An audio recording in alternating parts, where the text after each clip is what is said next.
Welcome to test quiz. Test quiz में आपका स्वागत है। आज हमें अवेलेबल है आपके सामने नए टॉपिक अम्ल, क्षार एवं लवण, एसिड, बेस एंड सॉल्ट। ये आपका जो चैप्टर है केमिस्ट्री का एक पोर्शन है, ठीक है।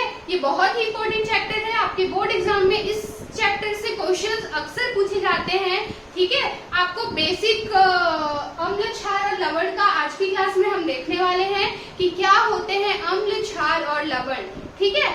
तो आइए देखते हैं। इससे पहले मैं आपको ये बताना चाहूंगी, आपने बिल्कुल पढ़ा होगा कि अम्ल, क्षार और लवण क्या होते हैं, कैसे होते हैं, लेकिन क्या डेली यूज में भी आपको अक्सर हमें अम्ल, क्षार, ठीक है, ये देखने को मिलता है, ठीक है। हम जो डेली यूज करते हैं जो चीजें, जो वस्तुएं, उसके अंदर भी कहीं ना कहीं अम्ल, कहीं क्षार, कहीं लवण, ये हमेशा हमें देखने को मिलता है। तो सबसे पहले हम इसके एग्जांपल से स्टार्ट करेंगे कि हम कहाँ पे अम्ल, कहाँ पे क्षार, कहाँ पे लवण हम देखने को मिलता है हमें। तो हम देखते हैं कि आप इमली खाते हैं, बिल्कुल हर कोई इमली आप लोग टेस्ट करते हैं। तो क्या आपको पता है कि इमली में कौन सा अम्ल छुपा हुआ है? ऑब्वियसली जो चीजें खट्टे होते हैं, है ना, जो स्वाद में खट्टे होते हैं वो अम्ल होते हैं। और आप देख के ही पहचान जाते हैं कि इमली तो खट्टा होता है, और इमली अगर खट्टा है तो उसमें कौन सा अम्ल है? तो उसमें है टार्टरिक अम्ल, ठीक है। इमली में कौन सा अम्ल छुपा हुआ है? इमली में है टार्टरिक अम्ल। उसके बाद आप देखें सेब, ठीक है।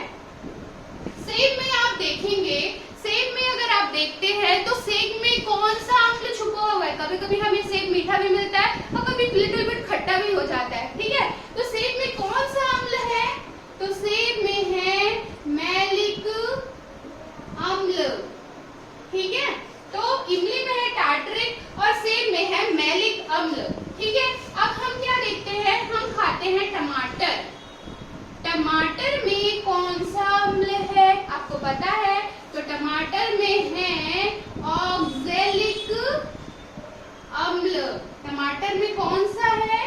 खट्टा रहता है टमाटर, तो उसमें क्या है? ऑक्सैलिक अम्ल, ठीक है। और क्या है? सिरका। सिरका मतलब विनेगर, जो आप चाउमीन वगैरह में ऐसे डालने को हम थोड़ा बहुत डाल देते हैं, है ना। तो उसमें क्या है? एसिटिक अम्ल, ठीक है। तो आप क्या देख रहे हैं, हमने अपने डेली लाइफ में कुछ हमने जो चीज हम यूज करते हैं उसके अंदर हम अम्ल देख रहे हैं। तो इमली हम खाते हैं, इमली में क्या है? टार्टरिक अम्ल। सेब में क्या है? मैलिक अम्ल। टमाटर में क्या है? ऑक्सैलिक अम्ल। और सिरका में क्या है? सिरका में है एसिटिक अम्ल। इसके अलावा हम क्षार का भी एग्जाम्पल देखते हैं कि हम डेली लाइफ में क्षार हम कहाँ कहाँ पर देखते हैं। तो मैं आपको बताऊंगी, चूना। चूना आप यूज होता ही है अक्सर हमारे घर में, ठीक है। कहीं बहुत सारी चीजों के लिए चूना का यूज किया जाता है। तो क्या आपको पता है उसमें क्या है? उसमें है कैल्शियम हाइड्रोक्साइड। क्या है उसमें? कैल्शियम हाइड्रोक्साइड, CaOH का होल ट्वाइस। और कहाँ हम क्षार देखते हैं? हमें और कहाँ क्षार देखने को मिलता है? तो हम देखते हैं खाने का सोडा। खाने का सोडा जो अक्सर हम किसी भी, कोई भी, अगर हम भजिया बना रहे हैं या फिर कुछ भी, तो उसमें क्या करते हैं हम लोग? थोड़ा सा खाने का सोडा जरूर डालते हैं, ठीक है। इसके अलावा बेकिंग सोडा भी होता है ना। तो इसको क्या बोलते हैं? ये सोडियम बाइकार्बोनेट, ठीक है। तो खाने के सोडा में क्या होता है? कौन सा क्षार उपस्थित है? तो उसमें है सोडियम बाइकार्बोनेट, ठीक है। इसके अलावा जो धोने का सोडा होता है, जो हम कपड़े धोते हैं, ठीक है, धोने का सोडा, धोने के सोडा में क्या रहता है? सोडियम कार्बोनेट, ठीक है। ये बाइकार्बोनेट है और ये क्या है? Sodium carbonate. तो हमने क्या देखा? चूना में क्या है? Calcium hydroxide. उसके बाद हमने क्या देखा? खाने का सोडा में क्या है? Sodium bicarbonate. उसके बाद हम क्या देखते हैं? धोने का सोडा, ठीक है। इसके अलावा एक होता है एंटासिड।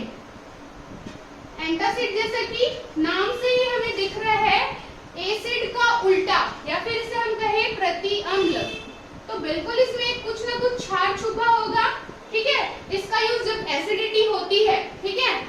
भी एसिडिटी होती है तो हम एज अ मेडिसिन एंटासिड का यूज करते हैं। ठीक है, तो प्रति अम्ल एंटासिड में क्या रहता है, मैग्नीशियम हाइड्रोक्साइड।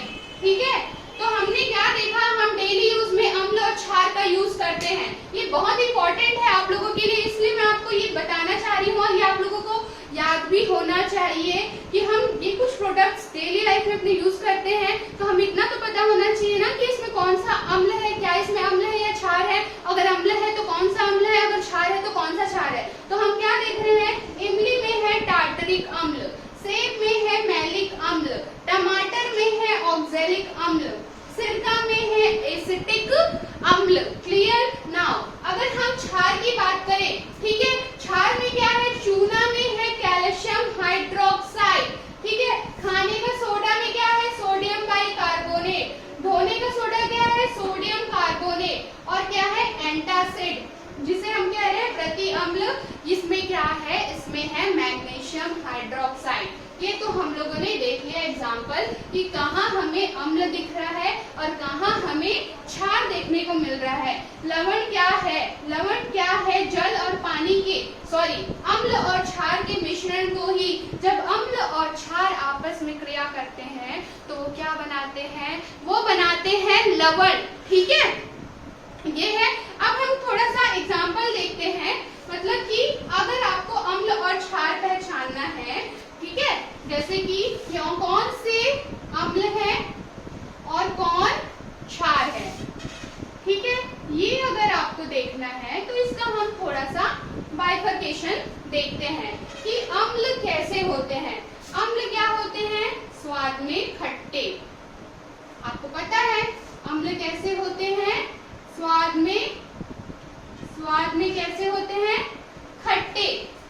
और क्षार कैसे होते हैं, क्षार होते हैं स्वाद में तीक्ष्ण या तीखे। तीक्ष्ण भी बोल सकते हैं या फिर हम क्या बोलेंगे, तीखे। ठीक है, उसके बाद आप देखो अम्ल जो है, ठीक है, अम्ल क्या करते हैं, अम्ल जो है अगर हम लिटमस पेपर का यूज करते हैं, ठीक है, तो अम्ल अगर लिटमस पेपर का यूज करते हैं तो ये क्या करते हैं, नीले लिटमस को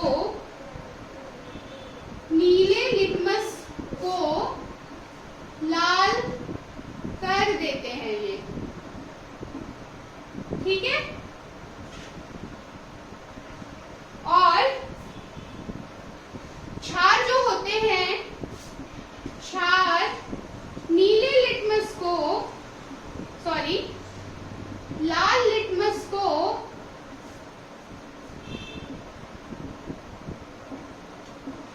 नीला कर देते हैं। ये क्लियर हुआ आप लोगों को? ठीक है, तो हम क्या देख रहे हैं कि अम्ल क्या होते हैं और क्षार क्या होते हैं। तो हम देख रहे हैं कि अम्ल स्वाद में खट्टे होते हैं और जो क्षार होते हैं वो स्वाद में तीखे होते हैं। दूसरा अगर आपको पहचानना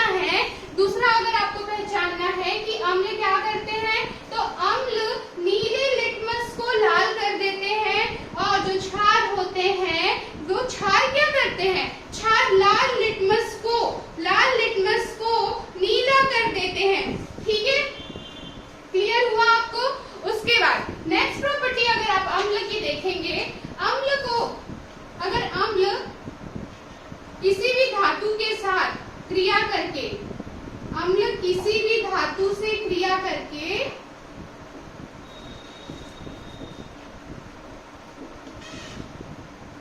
हाइड्रोजन गैस मुक्त करते हैं, H2 गैस मुक्त करते हैं। ठीक है, ये सिर्फ अम्ल की प्रॉपर्टी है। ठीक है, इसमें क्षार का कुछ वो नहीं है कि वो धातु से क्रिया करते हैं कि नहीं, आगे हम देखेंगे। ठीक है, क्या है, और इस चीज में मैं आपको ये बताना चाहूंगी कि लिटमस क्या होता है, लिटमस पेपर क्या होता है। लिटमस पेपर एक सूचक है जो आपको बताता है कि ये क्या है, अम्ल है, क्षार है, लवण है। ठीक है, इसके अलावा भी आप प्राकृतिक रूप से भी कुछ सूचकों का यूज कर सकते हैं, जैसे कि पत्ता गोभी। ठीक है, पत्ता गोभी का जो रस है उसको आप प्राकृतिक सूचक की तरह यूज करते हैं। जो गुड़हल का फूल होता है लाल लाल, ठीक है, उसका भी आप यूज कर सकते हैं प्राकृतिक सूचक की तरह। और क्या यूज कर सकते हैं, आप यूज कर सकते हैं हल्दी को, है ना, हल्दी का भी यूज आप क्या कर सकते हैं, as a indicator, as a प्राकृतिक सूचक यूज करते हैं। एज ए केमिकल रासायनिक सूचक के रूप में तो आपको पता है हम फिनोक्टेलिन यूज करते हैं, है ना। ऐसे ही हम देखते हैं तो लिटमस क्या है, लिटमस क्या है, सूचक है, ठीक है, और वो क्या है, किससे बनते हैं, तो लाइकेन, ठीक है, जो रंजक होते हैं, डाई होता है, उनसे मिलकर ये बना होता है लिटमस, और ये हमें लाइकेन से प्राप्त होते हैं। लाइकेन क्या है, शैवाल और कवक से मिलके जो उनका जो सहचारिता से वो लाइकेन होते हैं, ठीक है। तो लिटमस क्या होते हैं, लिटमस जो है वो रंजकों से हमें मिलते हैं, ठीक है। तो फिर हम क्या देखते हैं कि अम्ल क्या करते हैं, अम्ल अगर क्षार से क्रिया करेंगे तो क्या होगा, जैसे कि मैंने बताया था कि अम्ल और क्षार क्रिया करके लवण बनाते हैं, ठीक है। तो ये क्षार से क्रिया करके उदासीन हो जाते हैं, क्षार से क्रिया करके उदासीन हो जाते हैं, होते हैं लिख देते हैं, ठीक है। और क्षार क्या होगा, क्षार जो है वो अम्ल से क्रिया करके, क्षार जो है अम्ल से क्रिया करके उदासीन होते हैं, ठीक है। तो हम लोगों ने देखा अम्ल और क्षार में हम अंतर देख रहे हैं, ठीक है। ये है आपका अम्ल, ये है आपका क्षार। अम्ल क्या है, स्वाद में खट्टे होते हैं, ये क्या होते हैं, स्वाद में तीखे होते हैं, ठीक है। ये क्या करते हैं, नीले लिटमस को लाल कर देते हैं, और जो क्षार है वो लाल लिटमस पेपर को नीला कर देते हैं, ठीक है। अम्ल किसी भी धातु से क्रिया करके हाइड्रोजन गैस मुक्त करते हैं, और देखो क्षार से क्रिया करके उदासीन होते हैं, और जो क्षार है वो अम्ल से क्रिया करके उदासीन हो जाते हैं, ठीक है। ये तो हम लोगों ने बात कर ली पहचानने की कि अम्ल क्या है और क्षार क्या है, ठीक है। अगर इसी को अम्ल और क्षार को डिफाइन करने के लिए बहुत से वैज्ञानिकों ने अपने अपने मत दिए, ठीक है, अपने अपने मत दिए। तो आइए जानते हैं कि उन लोगों के कि क्या वो थे। तो क्या बोल रहे हैं, अम्ल और क्षार को सबसे पहले हम ये देखेंगे, आर्हीनियस ने भी अम्ल और क्षार को डिफाइन किया, ठीक है। आर्हीनियस के अकॉर्डिंग,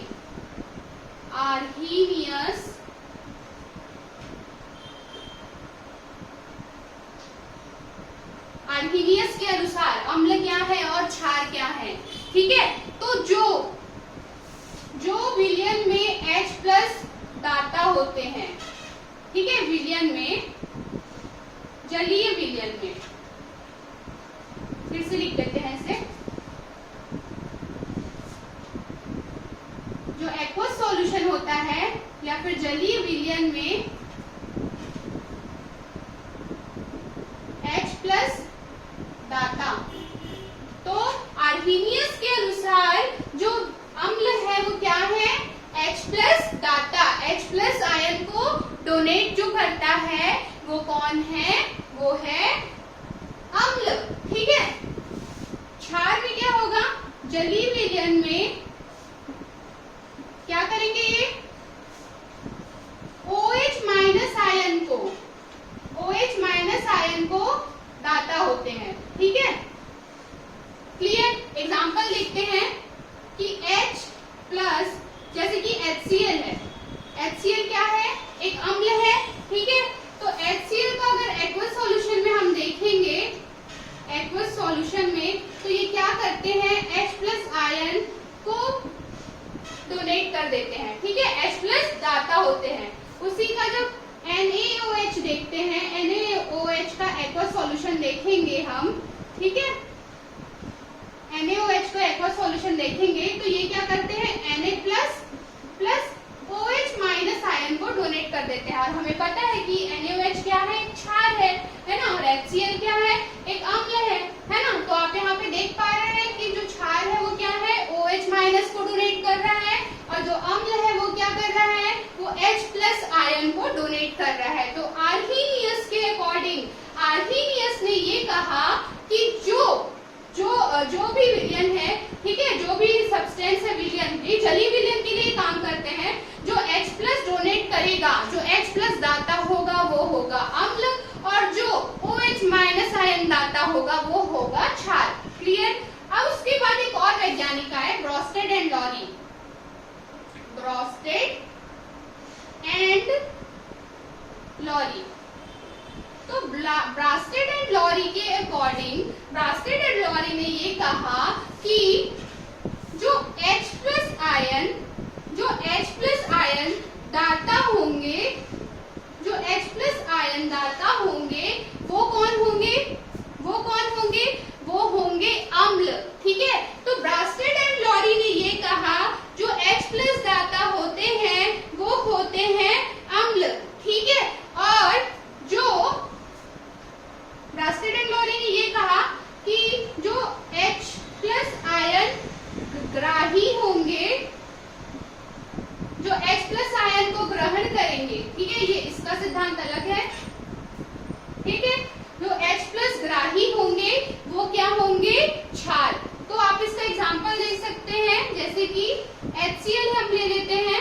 ठीक है, तो ये क्या देगा? H plus plus Cl minus. Arrhenius का जो सिद्धांत था वो सिर्फ एक्वस सॉल्यूशन और जलीय विलयन के लिए था। उसके बाद ब्रास्टेड लॉरी आए, उन्होंने सभी के लिए ये बताया कि जो H प्लस दाता होंगे, जो H प्लस डोनेट करेंगे, ठीक है, जो H प्लस को डोनेट करेंगे वो कौन होंगे? जो H प्लस को डोनेट करेंगे वो कौन होंगे? वो होंगे अम्ल। ठीक है, और जो H प्लस का ग्रहण करेंगे, H प्लस को एक्सेप्ट करेंगे, ग्राही होंगे, एक्सेप्टर होंगे, वो कौन होंगे? क्षार। जैसे कि NH3 प्लस H प्लस ये ग्रहण करके ये क्या बन जाता है? NH4 plus. क्लियर? दिख रहा है आप लोगों को? तो हम लोगों ने आर्हीनियस और ब्रास्टेड एंड लॉरी का सिद्धांत तो देख लिया कि उनके अकॉर्डिंग अम्ल और क्षार क्या है। आर्हीनियस ने बोला कि जो H प्लस दाता होंगे वो होंगे अम्ल। उसके बाद बोलते हैं कि जो OH माइनस डोनेट करेंगे वो होंगे क्षार। उसके बाद जब ब्रास्टेड एंड लॉरी आए, वो बोले कि नहीं, आप सिर्फ एक्वस सॉल्यूशन जलीय विलयन के लिए दे रहे हैं। वो सबके लिए कंक्लूड करके बताने लगे कि जो H प्लस का दाता होगा, जो H प्लस को दान करेगा, डोनेट करेगा, जैसे कि आप यहाँ पे देख पा रहे हैं, ठीक है, तो वो कौन होंगे? वो होंगे अम्ल। और जो H प्लस को ग्राही होगा, जो H प्लस को ग्रहण करेगा, वो कौन हो जाएगा? वो हो जाएगा क्षार। उसके बाद एक और वैज्ञानिक आए, उन्होंने भी अपना एक सिद्धांत दिया। ठीक है, वो कौन थे? वो थे लुईस। ठीक है, लुईस वैज्ञानिक आए। सर लुईस ने ये कहा, सर लुईस ये कहते हैं कि जो एकाकी इलेक्ट्रॉन युग्म लोन पेयर, ठीक है, इलेक्ट्रॉन लोन पेयर,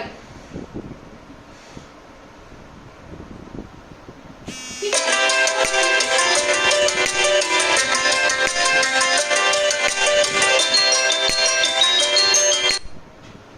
ठीक है, तो हम क्या देख रहे हैं? जो एकाकी इलेक्ट्रॉन युग्म को दान करे, जो एकाकी इलेक्ट्रॉन युग्म को दान करे वो कौन है? क्षार। और जो एकाकी इलेक्ट्रॉन युग्म ग्राही होंगे वो क्या होंगे? अम्ल। तो लुईस ने क्या कहा? एकाकी इलेक्ट्रॉन युग्म ग्राही कौन है? वो है अम्ल। और एकाकी इलेक्ट्रॉन युग्म दाता जो होंगे वो होंगे क्षार। इसका एग्जाम्पल है NH3 प्लस BF3। ठीक है, ये क्या है? एक अम्ल क्षार रिएक्शन है। इसमें क्या होता है? जो ऐसा आप देख सकते हैं, जो नाइट्रोजन है, नाइट्रोजन का आप लोगों को पता होगा कि उसका जो परमाणु क्रमांक है 7 है। उसके वाहकत्म कोश में 5 इलेक्ट्रॉन होते हैं। तो 1 2 3, और ये जो 2 लोन पेयर बच गया, ये जो 2 लोन पेयर बच गया है ना, तो ये ये एक किसके साथ कर देता है, एक हाइड्रोजन के साथ, ये दूसरे हाइड्रोजन के साथ, ये तीसरे हाइड्रोजन के साथ। तो जो इसका ये एक लोन पेयर बच जाता है, जो इसका एक लोन पेयर बच जाता है, इसी को हम बोलते हैं एकाकी इलेक्ट्रॉन युग्म। तो एकाकी इलेक्ट्रॉन युग्म को दान कर रहा है ये। तो NH3 क्या है, यहाँ पे NH3 एक क्षार है, ठीक है। और BF3 क्या है, एक अम्ल है, क्योंकि ये जो एकाकी इलेक्ट्रॉन युग्म जो ये डोनेट कर देता है, ठीक है, एकाकी इलेक्ट्रॉन युग्म जो NH3 डोनेट कर देता है उसको BF3 जो है, ठीक है, BF3 उस एकाकी इलेक्ट्रॉन युग्म को ग्रहण कर लेता है, ठीक है। और ये क्या है, इस तरह से हमें पता चलता है कि लुईस ने क्या कहा कि एकाकी इलेक्ट्रॉन युग्म को जो ग्रहण करेगा वो होगा अम्ल, और जो एकाकी इलेक्ट्रॉन युग्म का दान करेगा वो होगा क्षार। आपको सारे सिद्धांत क्लियर हुए होंगे आई थिंक, कि आर्हेनियस ने क्या कहा, ठीक है, ब्रास्टेड एंड डॉरी ने क्या कहा और लुईस ने क्या कहा। ये इनकी अवधारणा थी कि अम्ल क्या है, उन्होंने अम्ल को बांटा कि ये जो उनके जो ये फीचर्स है वो ये अम्ल होंगे और ये क्षार होंगे। आज की क्लास में हमने इतना ये देखा कि कैसे हम अम्ल और क्षार को पहचानते हैं। आगे की क्लास में मिलते हैं आपसे। Thank you.